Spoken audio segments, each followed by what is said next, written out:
Okay, so here's the thing. If, like me, you've left the house once or twice in the past, you might have noticed that there's like a load of random symbols just hanging around stuck to poles by the side of the road. For a long time I assumed they were just for decoration, but apparently they exist to tell motorists that they're driving wrong. Now, productive fellow that I am, I figured it would help if I sat down with you guys and explained what a few of them mean. And since I've never driven anything more powerful than a go-kart in my life, I feel my objectivity on the issue makes me the perfect man for the job. Let's start with this one. Pretty straightforward, right?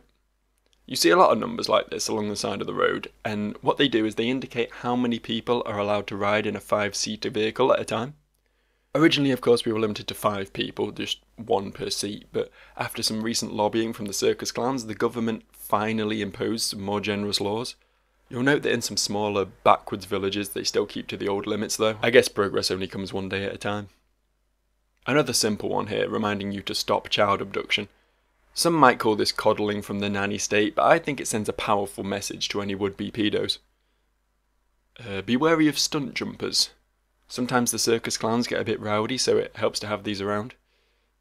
Now this one is interesting. It's fairly evident that these two circles at the back, they represent the Earth and its moon, so we can assume, based on the size similarity and relative closeness to the Earth, that the other circle is Venus. The remaining lines plot some sort of course through the stars which presumably leads to the homeworld of the aliens who created these signs.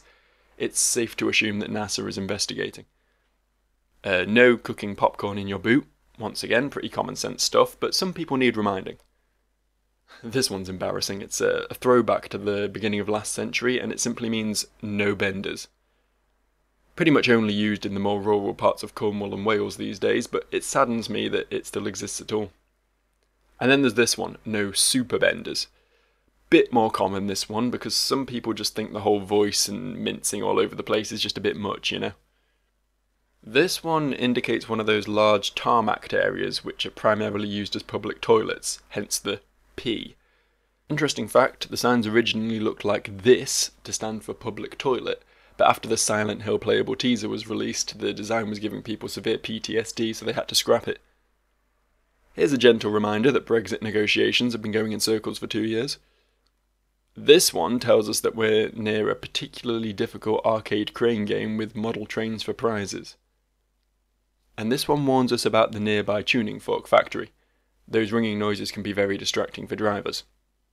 This sign tells us that the Endless Void is coming. Again, I believe this one is exclusive to Cornwall. This one has a pretty rich history. Famed artist Pablo Picasso was asked to design a straight arrow, and this is what he came up with. Unfortunately, us Brits were too polite to replace it with anything more functional. Only 2 humped camels are allowed beyond this point. Any single humped camels, or God forbid alpacas, that attempt to stray beyond this sign will be shot on sight. You're a fool if you dare! Stay away from that trapdoor! 'Cause there's something down there. This sign has drivers be wary of planes which forgot how to fly. Now this one takes some studying to truly understand. At first it might look like a skidding car, but look a little closer. See how the right wheel has swapped to the left side of the car and vice versa? This sign is a warning that drivers might get sucked into the other side of the mirror. Such an idea might seem harmless, but weird things go on over there. For example, they all drive on the right-hand side of the road. Weirdos. Now, contrary to common procedure, for roads with this sign, the driver's blood alcohol content must be at least 10%. The government figured that if they got all drink drivers in one place, the only people they're going to hurt is each other. This sign indicates that you've been transported back in time to the Victorian era. Now, I know what you're thinking. A picture of someone grabbing an old person from behind. This must be a warning that Wayne Rooney is about. Well, now that would just be silly, wouldn't it? It would be like a full-time job to follow Wayne around, erecting these signs every time he stops, only to dismantle them again when he moves on. No, this sign warns of something far, far more sinister. Spontaneous conga lines. Can you imagine walking around the shops trying to get on with your life, only to have someone grab you by the hips and just start dancing away? It doesn't bear thinking about. The meaning behind this sign has been lost to time. If you have any ideas what this symbology might mean, please let me know. This sign makes me sad because its only purpose is to remind me of how few cubes I collected in Fez.